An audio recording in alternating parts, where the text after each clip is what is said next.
E aí, vamos estudar a lição?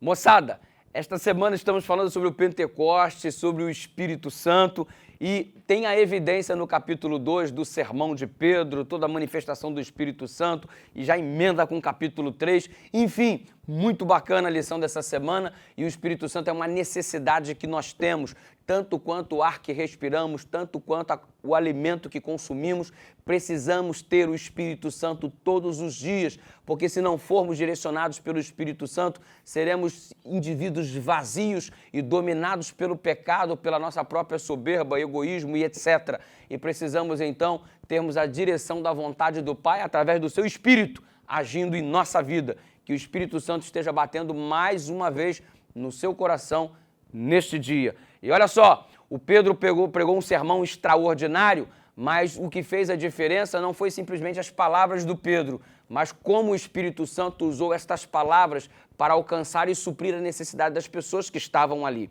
E se você observar o contexto histórico, a revelação do capítulo 2 diz que Pedro se levantou e os demais apóstolos se levantaram juntamente com eles. O contexto nos ensina que diante do templo ali havia muitos alpendres e cada um dos discípulos se levantaram junto com Pedro. Enquanto Pedro pregava, eles estavam então traduzindo o que Pedro estava dizendo nas línguas existentes, pardos, medas, elamitas, pessoal da Capadócia, do Egito, da Panfilha. Ou seja, se eu era do Egito, e ali estava falando o egípcio, opa, vamos correr para ali. E ali o discípulo estava falando a outra, opa, vamos correr para lá. E a multidão estava confusa porque cada um queria escutar na sua própria língua. Então cada um se dirigia a um alpendre onde estava sendo abordado a pregação no seu idioma. O Pedro pregava e os discípulos traduziam. E foi um fenômeno que encantou e o dom não aconteceu na multidão. Porque Deus não dá o seu Espírito àqueles que não lhe obedecem, diz o capítulo 5 do livro de Atos.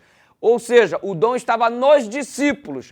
E o dom estava nos discípulos de um modo tão evidente que o pessoal dizia assim, eles não estão bêbados? Será que eles não estão loucos, bêbados?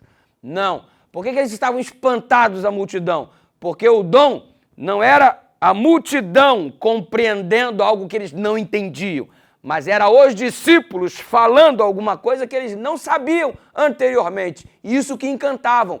Eles eram pescadores, eram homens simples e agora estavam falando em idiomas que eles não sabiam anteriormente. Ou seja, era a capacitação do Espírito Santo. Eles já tinham o Espírito Santo para comunhão, agora estavam com o Espírito Santo para capacitação. Isso é lindo. Ei, que o Espírito Santo capacite também você para falar de Jesus ao seu amigo de trabalho, ao seu cônjuge não convertido, aos seus filhos que estão afastados, que o Espírito Santo utilize você para alcançar o coração de todo aquele que te rodeia e que haja um Pentecostes na sua vida, Deus te capacitando para que pessoas aceitem Jesus como Salvador através da tua pregação, você sendo usado como instrumento do Espírito Santo. Que seja esse o seu dia de bênçãos, em nome de Jesus, ok? Curte aí a nossa página no Facebook, não esquece de dar o like aí no nosso vídeo no YouTube, para você ser notificado sempre. E obrigado por nos acompanhar lá no Instagram, @PRDudu. Vamos orar. Pai querido, obrigado, Pai amado, pela promessa do Espírito que também é direcionada à nossa vida. Que assim como foi derramado sobre os discípulos, os apóstolos, seja derramado também sobre a vida de cada um de nós. Em nome de Jesus, amém.